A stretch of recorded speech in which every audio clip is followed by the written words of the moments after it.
At a crowded tech conference, a black janitor in a faded uniform silently sweeps trash. Nobody notices. When she tries to find a seat to watch, a security manager humiliates her, mocking and kicking her out in front of hundreds. But behind the humble uniform, she's actually a billionaire CEO, and the secret keynote speaker everyone came to see. By the end of the day, jaws will drop, careers will crumble, and she will remind them all who truly owns the room.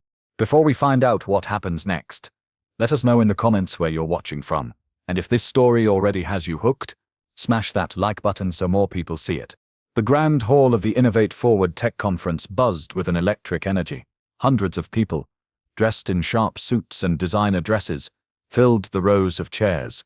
They clutched expensive leather portfolios and tapped on glowing screens, their voices a low hum of anticipation. At the back of this vast, opulent room, a woman named Monica Taylor moved almost invisibly.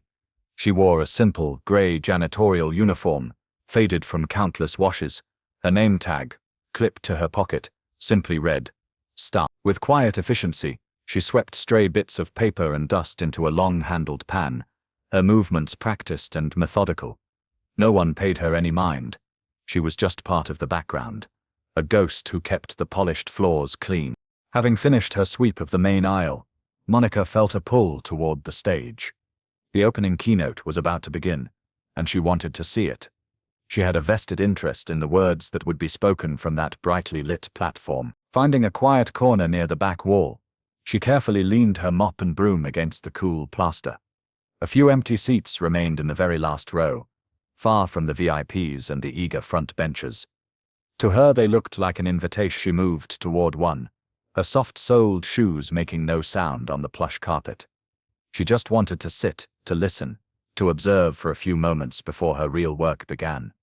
She was about to lower herself into the seat, when a sharp, commanding voice cut through the air. "Hey, you!"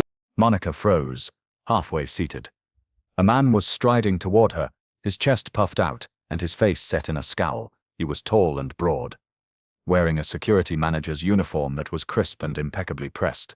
A name tag on his chest read, "Brian Carter, Security Manager." He stopped directly in front of her, planting his feet wide as if to block her path permanently. He looked her up and down, his gaze lingering on her worn uniform with undisguised contempt. "What do you think you're doing?" he sneered. His voice was deliberately loud, designed to draw attention, to make an example of her. Heads began to turn in the nearby rows. The low hum of conversation faltered. Monica straightened up, her expression calm, though a flicker of disappointment crossed her eyes. "I was just going to sit and watch the opening address," she said, her voice even and polite. Brian let out a short, ugly laugh. "Watch the address. This event isn't for the cleaning crew. These seats are for registered attendees, for important people." He waved a dismissive hand toward the stage, then pointed a rigid finger at the exit. "This isn't for janitors. Out." His words hung in the air, sharp and cruel. A pocket of silence formed around them as more people turned to stare.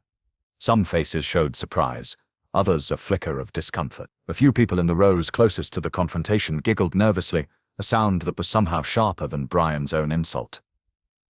Monica felt the sting of hundreds of eyes on her. She was a spectacle. She saw the judgment, the pity, the cold indifference. She held his gaze, refusing to be cowed. "I just wanted to listen for a few minutes," she repeated, trying to reason with him. "I won't be a bother." Brian's face hardened, his lips twisting into a smirk. "You're a bother right now," he shot back, his voice dripping with condescension. "We've got bathrooms that probably need your attention more than this speech does. Maybe go clean up in there. Go." He jabbed his finger toward the exit again, a final, non-negotiable command. The humiliation was complete. He had not just asked her to leave, he had belittled her work, her very presence. The crowd watched the exchange in a thick, awkward silence. No one intervened. No one spoke up. Most simply turned away, their faces averted as if the ugliness was too much to witness directly. They retreated back into their own worlds of smartphones and agendas, leaving Monica to face the insult alone. Among the crowd, a young man named Ethan Brooks stood near the entrance, a volunteer usher's badge pinned to his shirt. He was only 24, and his face was a mask of distress. He watched the cruelty unfold, his stomach twisting into a knot. He saw the cold arrogance in Brian's eyes, and the quiet, wounded dignity in Monica's posture. Every instinct told him this was wrong, deeply and fundamentally wrong. But he was just a volunteer. Brian was the security manager, a man with authority. Ethan's mouth went dry. He wanted to say something, to step forward, but his feet felt bolted to the floor. The fear of consequence, of drawing that same wrath upon himself, held him captive. Monica took a slow, deliberate breath. She did not argue further. She did not raise her voice. She simply gave Brian one last, long look. A look he would later remember with a cold, sinking dread. Then she turned, picked up her mop and broom, and walked toward the exit. She held her head high, her back straight, a portrait of Grace Tover Fire. But inside, a deep sense of disappointment settled in her heart. It wasn't for herself. She had faced far worse than a petty tyrant in a conference hall. The disappointment was for them.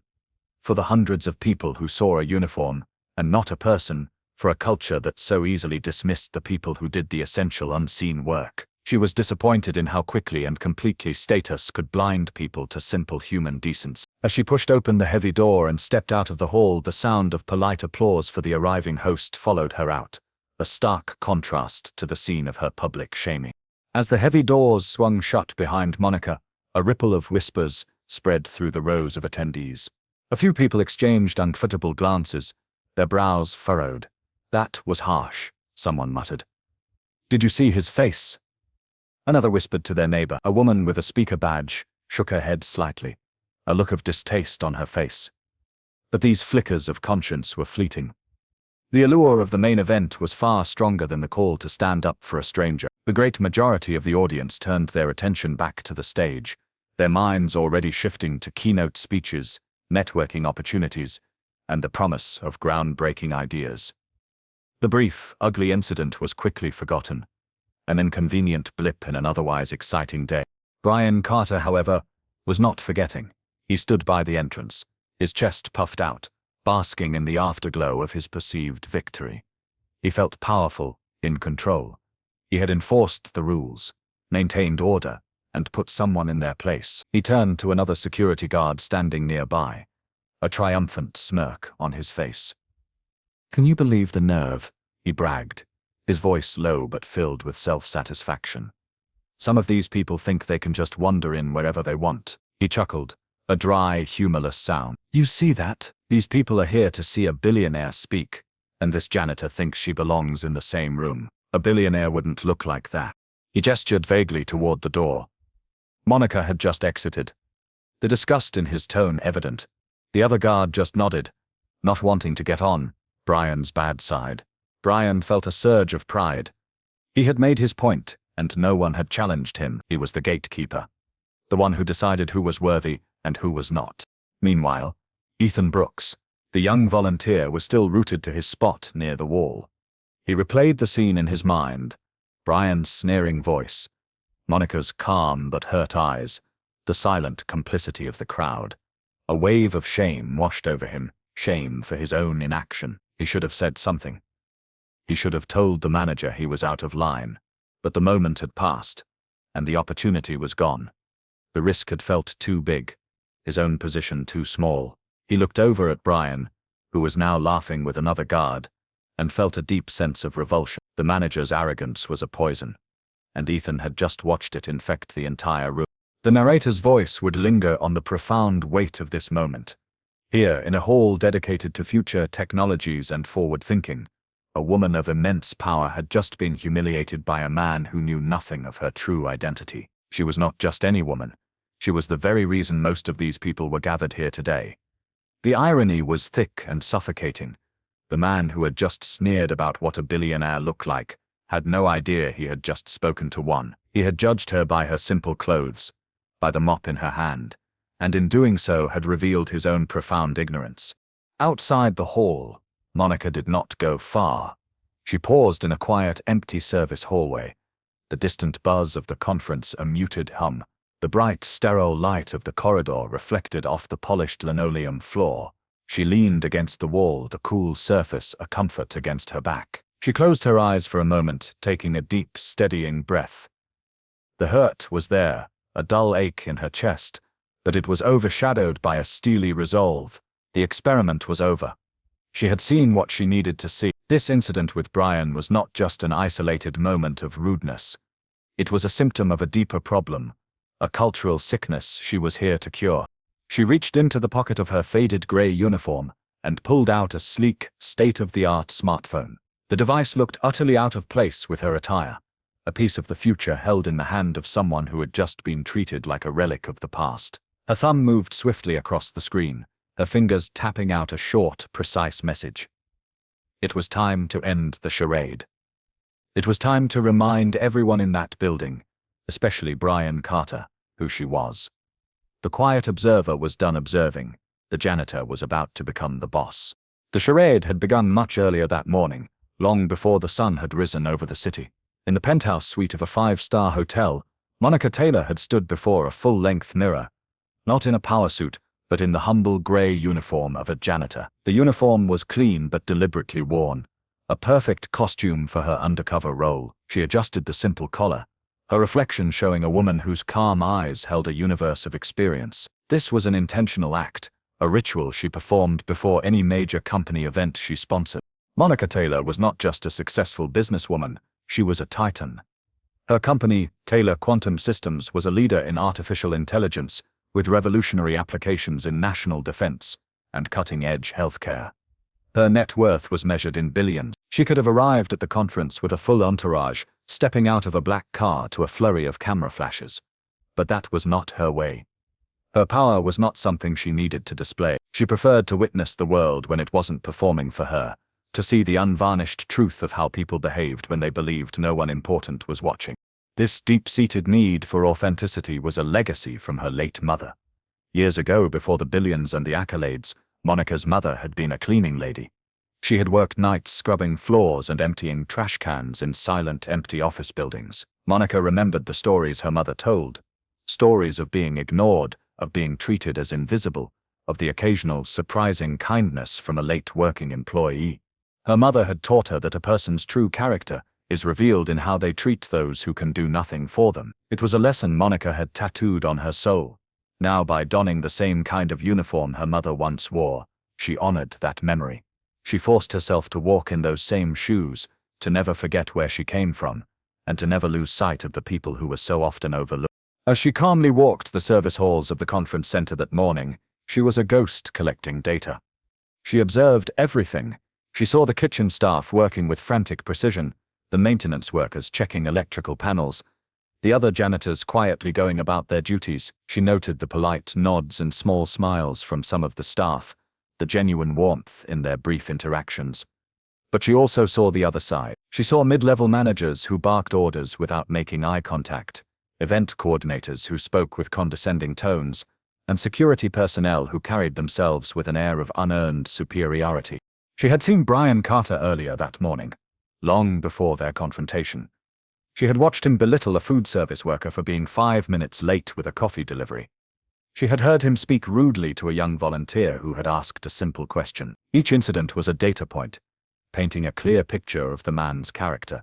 He was a petty tyrant, drunk on the small amount of power his position afforded him. He was exactly the kind of person her mother had warned her about. Her experiment was designed to expose this maskless face of the corporate world, to see the rot that could grow in the dark corners of a company's culture. Her goal was clear: to prove that a healthy, respectful culture doesn't just come from the top down. It starts at the ground floor, in the hallways and the break rooms, in the way every single person is treated, regardless of their uniform. Monica's presence at the conference was about far more than just a keynote address or a cultural spot check. Her plan was layered, strategic, and deeply personal. She wasn't just there to speak, she was there to launch a revolution. The centerpiece of her speech, the secret she held close to her chest, was the announcement of a new $200 million investment fund. This wasn't just another venture capital fund for Ivy League graduates with predictable business plans. This was the Unseen Talent Fund, an initiative specifically designed to find and finance brilliant startups run by the very people society so often ignored. Janitors with innovative ideas, sketched out on napkins, waitresses who had designed better inventory systems in their heads, veterans whose discipline and leadership were untapped resources, single parents who had mastered logistics and budgeting on a daily basis. Her speech was crafted to be a thunderclap, a wake-up call to the powerful and privileged audience in that hall. It was meant to inspire them, yes, but also to shame them, to force them to confront their own biases. She wanted to remind them that greatness doesn't always wear a suit and tie. It can wear a janitor's uniform, a waitress's apron, or a soldier's fatigues. It was a direct challenge to the tech world's obsession with pedigree and polish. Monica believed that the next great innovator could be the person cleaning their office, and she was putting $200 million of her own money on the line to prove it. This mission was inextricably linked to a promise she had made to her mother on her deathbed years ago. Her mother, whose hands were rough from years of harsh cleaning chemicals, had made her promise one thing. Don't you ever forget the invisible ones, Monica. Don't you ever let yourself think you're better than the people who clean your toilets. That promise was the bedrock of Monica's entire philosophy. It was the reason for the uniform, the reason for the undercover walks, and the driving force behind the fun. This entire day was an act of keeping that promise. In the quiet service hallway after being kicked out of the main hall, Monica took a moment to prepare for the next phase of her plan. Tucked inside her janitor's shirt, pinned beneath the gray fabric, was her real ID badge. It was heavy, made of brushed metal, with her name and title in crisp, clear letters. Monica Taylor, founder and CEO, Taylor Quantum Systems. It was the key that would unlock everything. As she stood there, her phone buzzed with a text message from her executive assistant, a woman named Sarah who was already positioned inside the conference's command center. The message read, "Everything is ready. The media contacts are on standby. Board members are in position. Ready when you are, boss." Monica looked at the message, a faint, determined smile touching her lips. She typed a short reply, her fingers moving with purpose. Almost, she texted back. One more thing to check. Before she revealed herself, before she brought the hammer down on Brian Carter and the culture he represented, she wanted to see if there was any hope. She wanted to see if a single person in that entire building had the courage to do what was right. Not because they were ordered to, but because they knew it was the right thing to do. She wanted to see if anyone else would stand up, shaken and deeply troubled by what he had witnessed. Ethan Brooks couldn't stay put. The image of Monica being berated and dismissed was burned into his mind. The injustice of it churned in his gut. After a few minutes of agonizing indecision, he knew he couldn't just let it go. He had to do something, even if it was small. He handed off his post to another volunteer, mumbling an excuse about needing to check on a supply closet. Then, he began to search for the janitor he had seen being thrown out. He looked in the service corridors, the break areas, the storage rooms, anywhere he thought she might be. He finally found her in a quiet hallway near the loading docks, standing by herself, looking at her phone. She looked up as he approached, her expression unreadable, but not unkind. Ethan's heart was pounding. He felt nervous, like a student approaching a principal. "Excuse me," he began, his voice barely more than a whisper. "Ma'am?" Monica gave him her full attention. "Yes? I saw what happened back there," Ethan stammered, his words tumbling out.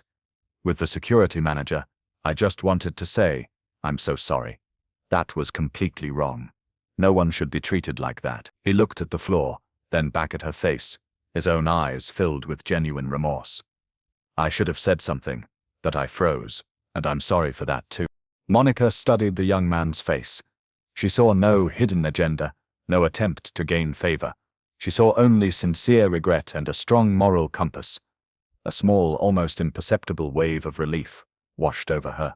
Here was the spark of hope she had been looking for. "Thank you," she said, her voice soft and gentle. It was a stark contrast to the stern, powerful CEO she was about to become. "That means a great deal. But tell me, why do you care?" Most people in there turned away. Ethan shuffled his feet, looking uncomfortable but resolute. "My mom," he said quietly. "She was a waitress for over 30 years. She worked double shifts to raise me and my sister. I used to see how people treated her sometimes. They'd talk down to her, snap their fingers at her, treat her like she wasn't even a person. They'd mock her for a small mistake on an order. It used to make me so angry." He looked directly at Monica, his voice gaining a bit of strength. What he did to you, it was the same thing. It's a kind of bullying. And it's not right. Monica nodded slowly, a deep understanding passing between them. He wasn't just offering sympathy, he was sharing a piece of his own story, a piece of his own pain. He understood the sting of that particular brand of humiliation. "I know what you mean," she said. "Your mother sounds like a strong woman." She was the strongest. Ethan agreed, a sad smile touching his lips. "That's why I had to find you. I can't get fired from a volunteer job, so there's nothing he can do to me. If you want to report him, I'll be your witness. I'll tell his bosses exactly what he said and did. I'll help however I can." The offer was pure and unprompted. It was a small act of bravery, but in Monica's eyes, it was monumental. This young man was willing to stick his neck out for a person he believed to be a powerless janitor. He was choosing integrity over safety. A genuine smile finally broke through Monica's calm exterior. It was warm and reassuring. "Thank you, Ethan," she said. And she meant it. "I appreciate that more than you know." She paused, a thoughtful look in her eyes. "You may get your chance to do just that," she told him quietly, her voice now holding a hint of something more, a subtle promise of the drama that was about to unfold. "Just be honest and tell the truth when the time comes. Can you do that?" "Yes, ma'am," Ethan said without hesitation. "I can." "Good," Monica replied. "Now, you should probably get back to your post before someone wonders where you are." Ethan nodded, feeling a sense of relief and purpose. He had done the right thing, and that was what mattered. He gave her one last respectful nod and turned to leave, his resolve hardened. As he walked away, he had no idea that his simple act of kindness had just set his own life on a completely new and unexpected course. Monica watched him go, the seed of hope now firmly planted. Not everyone was blinded by status, not everyone was a coward, and for people like Ethan, there should be rewards, not risks. While Ethan was making his courageous apology, Brian Carter was cementing his role as the villain of the day. He had returned to the security office backstage, a small, cluttered room filled with monitors and radios. He was on a power trip, replaying his confrontation with Monica to a small audience of his colleagues and subordinates. He leaned back in his chair, feet up on the desk, and laughed as he recounted the story. "And then I told her, maybe clean up the bathrooms instead," he said, letting out a loud, braying laugh. You should have seen her face. The look on that black cleaning lady he kicked out was priceless. He used the descriptor with a casual cruelty, a clear indication of the prejudice that fueled his actions. One of the younger guards shifted uncomfortably, but said nothing. Brian was his boss, and challenging him was not a wise career move. Another, older guard, eager to curry favor, chuckled along with him. "Good for you, Brian. Some people need to be reminded of their place." "Exactly," Brian boomed, pointing a finger at the guard. "That's what I'm talking about. They don't know their place. They see all this money and success, and they think they're entitled to a piece of it." He took a sip of his coffee, his expression turning smooth. "I could go out there and slap a janitor right across the face, and you know what would happen? Nothing. Absolutely nothing. Because no one cares. They're invisible." His words dripped with a toxic mix of arrogance and prejudice. He truly believed he was untouchable, that his uniform gave him the right to demean and dehumanize anyone he deemed beneath him. He saw the world as a strict hierarchy, and his job was to enforce its boundaries with an iron fist. A junior staffer, a young woman who had just joined the event team, happened to walk past the open office door and overheard Brian's boast. She frowned, a look of disgust flashing across her face. She paused, as if considering saying something.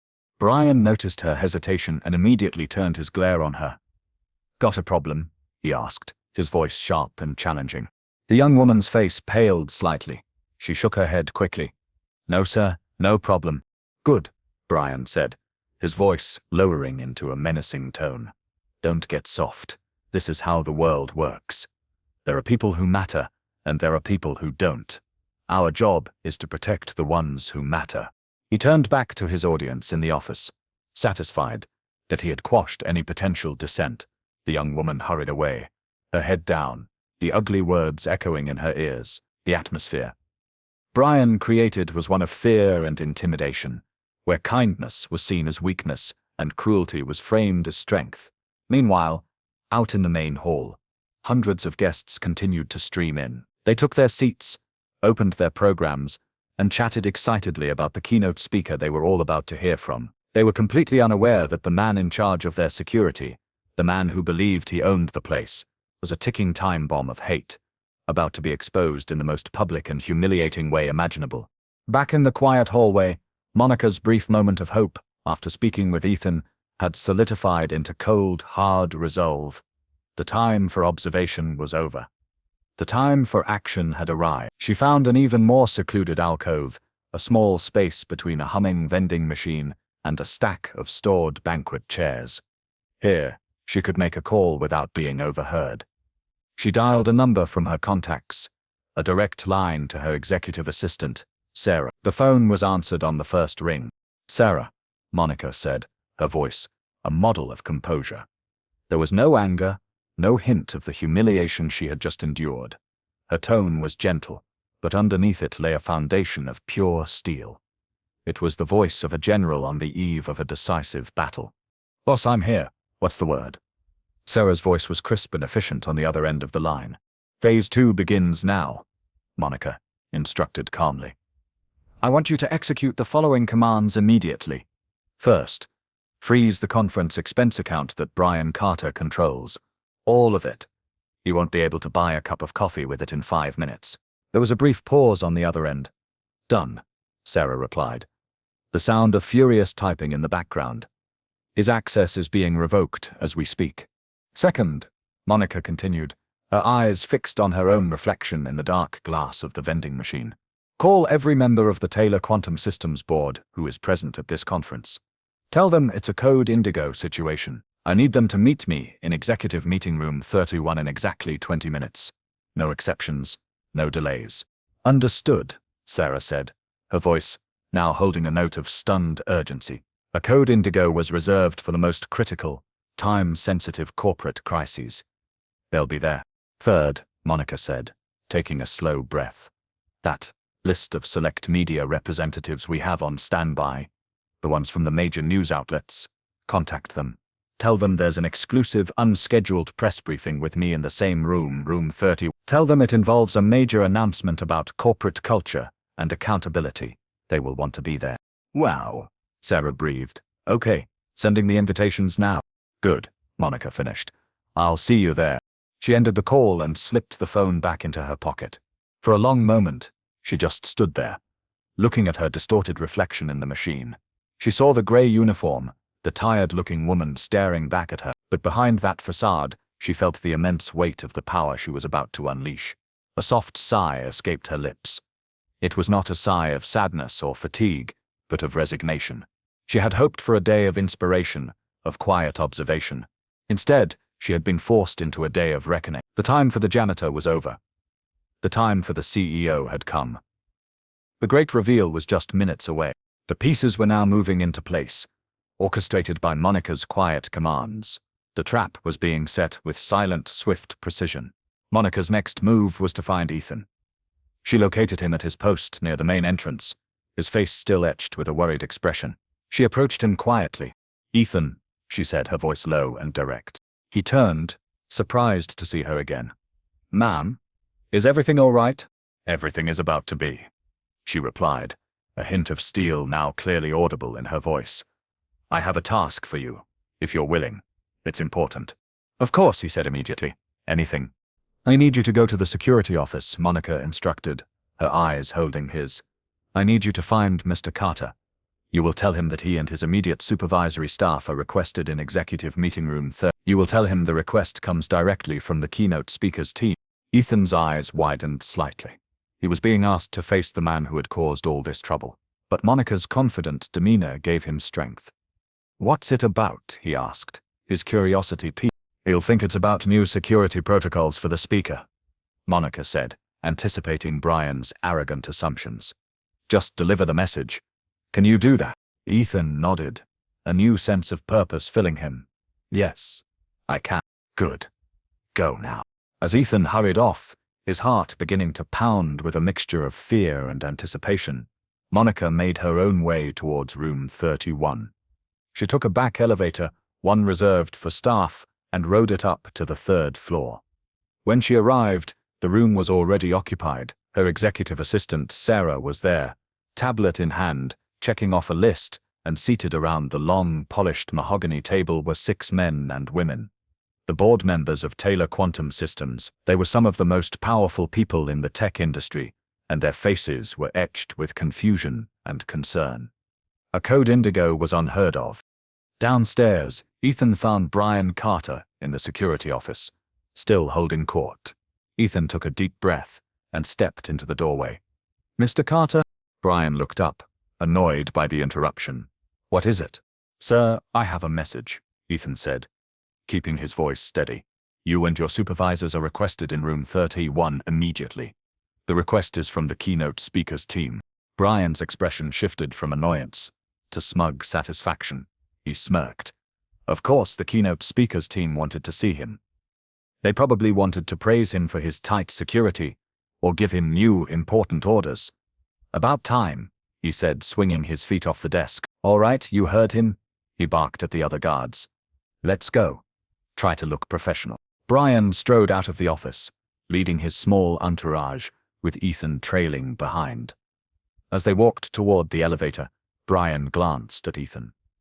"So, they finally recognized who's in charge of keeping this place secure," he said, more to himself than to Ethan. He was still completely oblivious, wrapped in a thick blanket of his own arrogance. When they arrived at room 31, Brian pushed the door open and walked in as if he owned the place. But he stopped dead just inside the doorway.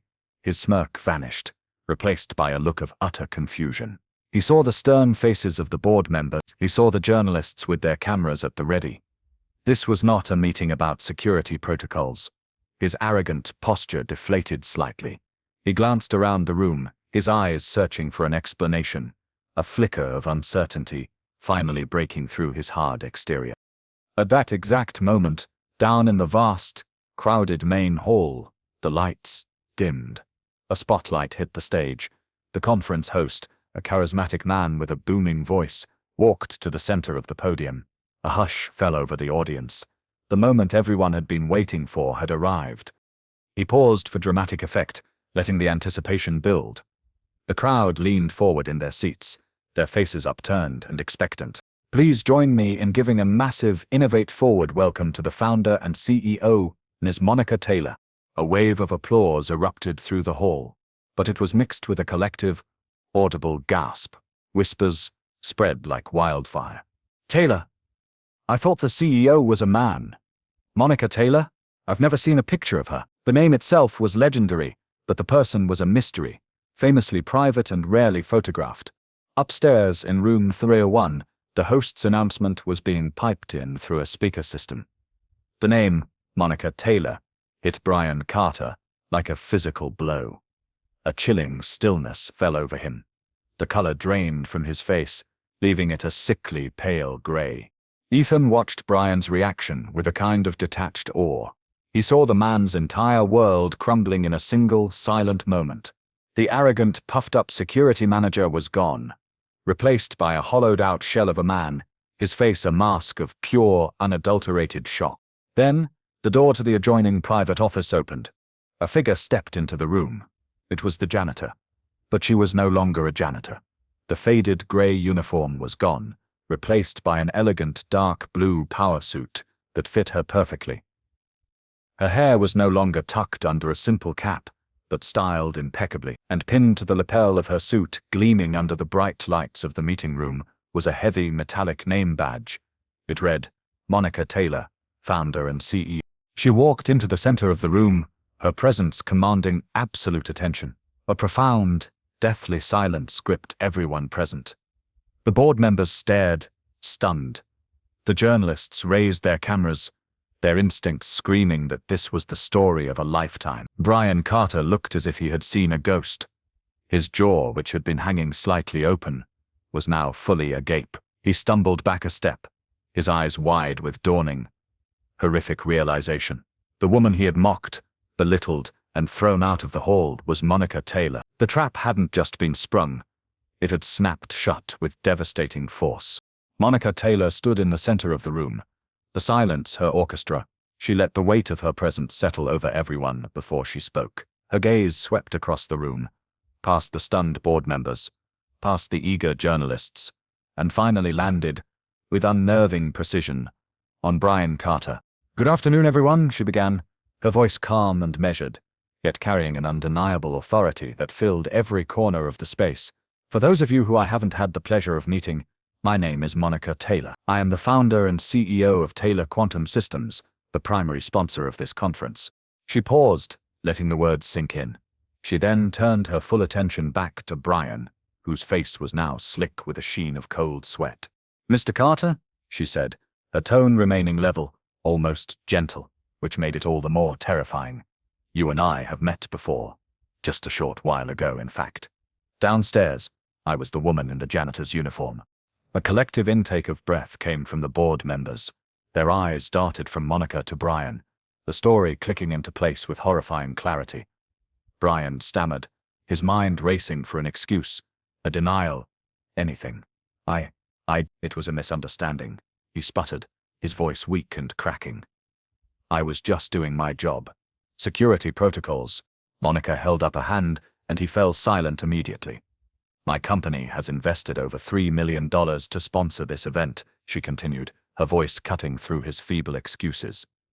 "My primary goal was to observe the culture we are helping to fund. I wanted to see how this organization treats people at every level. Specifically, how it treats the people who don't have fancy titles or expensive suits, people like my mother, who was a cleaner for 25 years. Her words hung in the air, thick with meaning. She then gestured toward the young man standing by the door. "But I don't want you to just take my word for what happened." Her gaze softened as she looked at him. "Ethan, would you please step forward?" Ethan's heart hammered against his ribs, but he walked to Monica's side, his posture straight. He felt the weight of every eye in the room on him. "Ethan," Monica said gently, "you are a volunteer here. You have nothing to gain or lose from me. Could you please tell the board and our guests from the press exactly what you witnessed in the main hall about an hour ago?" With a deep breath, Ethan recounted the entire incident. His voice, though shaking slightly at first, grew stronger as he spoke. He described Brian's sneering tone, his condescending words, and the exact phrases he used. He told them how Brian had mocked Monica's uniform and told her to go clean the bathrooms. He left out no detail. It was a clear, honest, and damning account. When he finished, the room was silent once more. Brian looked desperately at his fellow guards, who were now staring at the floor, wanting to be anywhere else but there. "A compelling story, isn't it?" Monica said to the room. "But still, it's a he said, she said situation, and Ethan here could be mistaken." She turned to her assistant, Sarah. "Sarah, if you would." Sarah tapped a command on her tablet. On a large monitor on the wall, a video feed flickered to life. It was crystal clear CCTV footage from the back of the main hall. The room watched in stunned silence as the entire scene played out again, this time in high-definition video. They saw Monica leaning her mop against the wall. They saw Brian striding toward her, and though there was no audio, his aggressive posture, his sneering expression, and his jabbing finger told the entire story.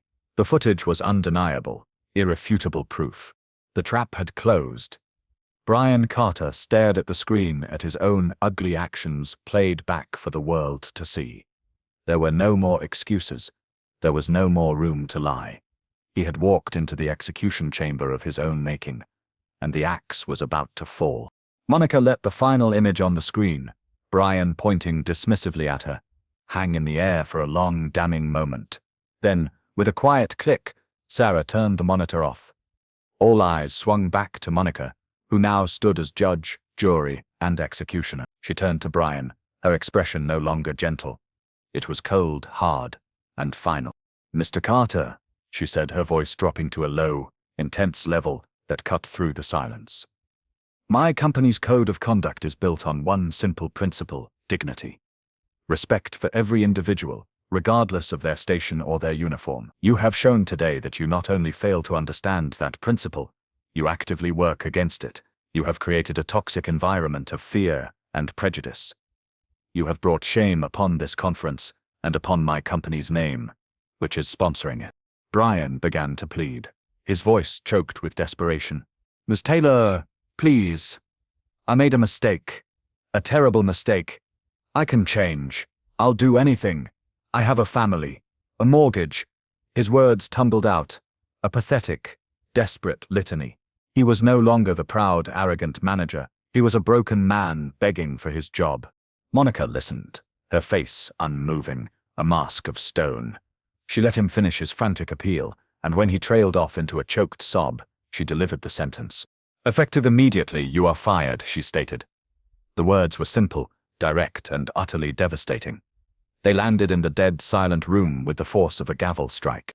Brian's face, which had been pale, now seemed to drain of all life. His eyes went wide with shock, as if he couldn't comprehend what he had just heard, despite knowing it was coming. Fired, he whispered, the word a ghost on his lips. Fired, Monica confirmed, her voice leaving no room for argument. As of this moment, your employment with the security firm contracted by this conference is terminated. Your building access has been revoked. Your final paycheck will be mailed to you. She glanced at Sarah. Your company account access was frozen an hour ago. You no longer represent us in any capacity. The board members nodded in grim, unanimous agreement. This was not just Monica's decision, it was the board's. The media representatives in the room began snapping photos, capturing the precise moment of Brian Carter's career imploding. The flashes of the cameras were like small explosions, illuminating his drained, colorless face. Two larger, stone-faced security guards, part of Monica's personal detail, who had been waiting outside, stepped into the room. They moved to either side of Brian. They didn't touch him, but their presence was an unmistakable command. Please escort Mr. Carter from the premises, Monica said quietly. Brian looked around the room one last time, his eyes pleading for help, for a reprieve that would not come. There was no sympathy on any face. He had sown the seeds of his own destruction with his arrogance and cruelty. Now, he was reaping the bitter harvest. Head bowed, utterly defeated, he turned and allowed himself to be escorted out of the room, his face a mask of total and devastating ruin. The contrast between the swaggering tyrant of an hour ago and the broken man being led away was absolute. The audience online who would soon see this, and the people in the hall below were about to learn a very powerful lesson about consequences. With Brian Carter gone, the oppressive tension in the room lessened, but the atmosphere was still charged. Monica's gaze fell upon Ethan, who had watched the entire scene unfold with a mixture of shock and vindication. He stood straighter as she turned to him, her expression softening considerably. The storm had passed, and now it was time to tend to the ones who had weathered it with integrity.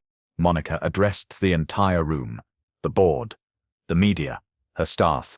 What we just witnessed was a failure of character, she said, her voice ringing with clarity. But what I want to talk about now is the opposite. I want to talk about courage. She gestured for Ethan to stand beside her again. He did, his face still showing a bit of awe at the whirlwind of events. While hundreds of people in that hall saw what happened and chose to look away, Monica announced, "This young man did not." Ethan saw an injustice, and at great personal risk to himself, sought me out to apologize on behalf of decency. He offered to be a witness, to speak up against his superior, not knowing who I was. He did it simply because it was the right thing to do. She turned to face Ethan directly. It takes courage to do what's right when no one is watching, she said, her voice filled with genuine admiration. It takes even more courage to do it when the person you're standing up to holds power over you. That is the kind of character I want in my organization. That is the kind of integrity Taylor Quantum Systems is built on. The board members nodded, their faces showing deep respect for the young man. The journalists scribbled furiously in their notebooks. Then, Monica did something that solidified the moral of the entire affair. "Ethan," she said, a warm smile on her face, "I believe your talents are being wasted as a volunteer usher. I have an opening at my company. I'm creating a new position for an ethics and culture coordinator. The job would involve working with my executive team to develop and implement training programs that ensure every single one of our thousands of employees understands the importance of dignity and respect. The job pays a starting salary of $90,000 a year. It's yours, if you want it." Ethan's eyes widened to the size of saucers. His mouth fell open. He was speechless. $90,000? A coordinator position? Working with the executive team? It was a life-altering offer. A dream he never could have imagined. After a moment of stunned silence, he found his voice. Yes, he stammered, his voice thick with emotion. Absolutely, yes. Thank you. Thank you, Miss Taylor. A spontaneous round of applause broke out in the room. The board members clapped, the media representatives clapped, and even Monica's assistants clapped. It was a moment of pure, uplifting justice. From the hallway outside, where he was waiting for the elevator to take him on his final, shameful exit from the building, Brian Carter heard the applause. He glanced back through the open doorway and saw Ethan standing next to the billionaire CEO, being celebrated. He saw the respect in the eyes of the board members, the admiration on the faces of the press.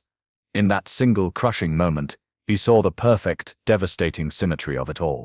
He had been brought low by his own cruelty, while the young man who had shown simple human kindness was being lifted higher than he could ever have dreamed. It was the final nail in the coffin of his arrogance. The image of Ethan's success and his own failure burned into his mind as the elevator doors slid shut, sealing him in his own disgrace. Monica had not only punished the wicked, she had rewarded the righteous, showing everyone the true power of integrity. Leaving the dramatic events of Room 3001 behind, Monica Taylor walked with purpose toward the main stage. Her assistant handed her a small microphone as she approached the wings. The host, who had been informed of the change in plan, gave her a nod of profound respect. As Monica stepped into the spotlight, a hush fell over the massive audience. They had heard the whispers, the rumors of a confrontation, but they were not prepared for the woman who now stood before them. She was the picture of power and grace, and the entire room was captivated. She began not with talk of AI or quantum computing, but with a story. In a clear, strong voice, she told them about a woman she had met earlier that day. A woman in a simple janitor's uniform who just wanted to listen to a speech, but was mocked and ejected because she was judged by her clothes, instead of her character. She didn't name Brian, but everyone who had witnessed the event knew exactly who and what she was talking about. A wave of shame rippled through the audience as they remembered their own silence. Then she delivered the core of her planned keynote, but it was now imbued with a new, raw power. "We are here today to talk about the future," she said, her voice resonating through the hall. "We talk about innovation, disruption, and forward thinking. But I ask you, what good is a future of flying cars and artificial intelligence if we still treat each other based on prejudice and status? What good is technological progress if we have not progressed as human beings?" She paused, letting the question hang in the air. "I am here today to announce a $200 million fund," she continued, and a buzz went through the crowd. "But this fund isn't for the people you expect. It is for the unseen, the overlooked, the underestimated. It is for the janitor who has an idea for a more efficient cleaning system. It is for the waitress who has designed a better way to manage a restaurant. It is for the single mother who has mastered logistics on a shoestring budget. It is for the quiet geniuses all around us who are dismissed because they don't have the right degree or the right title." She looked out over the sea of faces, her gaze sweeping from the front row to the very back, where she had tried to sit just hours before. "My mother cleaned buildings like this one for a living. She taught me that greatness wears any uniform. Greatness can be found in a cubicle, but it can also be found in a kitchen, a workshop, or a hospital ward. Today, my company, Taylor Quantum Systems, puts its money where its mouth is. We will seek out and fund the brilliant minds that society has left behind." Her words were a thunderclap. The audience was stunned into silence, then erupted into a massive, sustained standing ovation. It was unlike any applause from a typical tech conference. It was emotional. It was heartfelt. People were not just clapping for a business idea, they were clapping for a moral statement. In the crowd, some people were in tears, thinking of their own parents or their own struggles. Others turned pale, their own biases and moments of judgment flashing before their eyes. The shame was palpable, but so was the inspiration. Within minutes, clips of the speech, filmed on hundreds of smartphones, began to hit the internet. The story of the undercover billionaire CEO and the fired manager went viral, spreading across the globe as a powerful modern-day parable. Monica Taylor had not just given a speech. She had started a movement. In the days and weeks that followed the conference, the world shifted. Monica Taylor's Unseen Talent Fund became a global phenomenon. The announcement, amplified by the viral story of her confrontation with Brian, was a beacon of hope for millions. Applications flooded in from every corner of the country, from every walk of life. A waitress from Ohio submitted a plan for a food waste reduction app she had designed on her phone during her breaks. A night shift janitor from Texas sent in a patent for a new environmentally friendly cleaning solvent he had developed in his garage. A retired Army sergeant pitched a logistics company based on the principles he had learned in the military. Monica's team worked tirelessly, sifting through the thousands of submissions, not looking for prestigious degrees or polished business plans, but for raw ingenuity, passion, and real-world experience. The fund made its first dozen investments, and the stories of these newly minted entrepreneurs became headlines in their own right, further fueling the movement Monica had started. Ethan Brooks, true to Monica's word, began his new role as the Ethics and Culture Coordinator at Taylor Quantum Systems. He threw himself into the work with a passion he had never known he possessed. He was a natural, drawing on the memory of his mother and the lessons he had learned that day.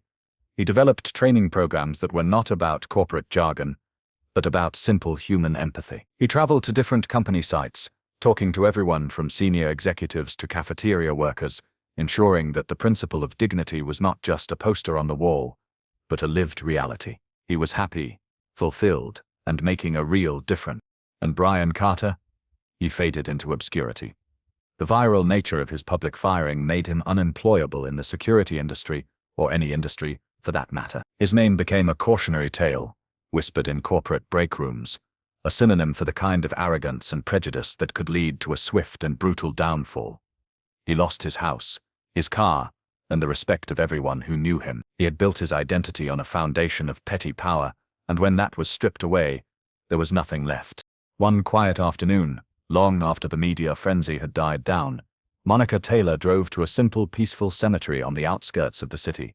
She walked through the rows of headstones until she came to one that was modest but lovingly maintained. It read, "Eleanor Taylor, a beloved mother." She saw the best in everyone. Monica knelt down and placed a small bouquet of fresh daisies on the grass. She traced the letters of her mother's name with her finger. "Hi, Mom," she whispered to the quiet air. "I'm keeping my promise. I'm still fighting for the unseen." A gentle breeze rustled the leaves of the old oak tree nearby, as if in reply. She stayed there for a long time, in the quiet company of the woman who had taught her everything that truly mattered, her heart full of gratitude and resolve. The new beginning was not just for the people she funded or the young man she hired, it was a renewal of her own deepest purpose. In the end, the story of Monica Taylor became more than just a viral moment, it became a lesson etched into the consciousness of all who heard it. True power, the kind that endures, needs no uniform, no fancy title, no loud proclamations. It is quiet, confident, and rooted in an unshakable sense of self-worth and a profound respect for others. It is the power that sees the person, not the position they have. And those who build their fragile egos on mocking the humble, those who use their small measure of authority to belittle and dismiss, often find themselves kneeling before the very people they scorned. The world is full of gatekeepers like Brian, who believe their job is to keep people out, but it is also full of quiet giants like Monica, who understand that true leadership is about letting people in. The final image is not of a billionaire in a suit, but of janitors, waitresses, and maintenance workers walking through the halls of power, no longer invisible, no longer silent. They are seen, they are heard, they are respected, because dignity is never defined by a name tag, but by the unassailable value of a human soul. If this story about dignity and justice moved you, don't forget to subscribe for more inspiring stories like this one. What would you have done in this situation? Let us know below.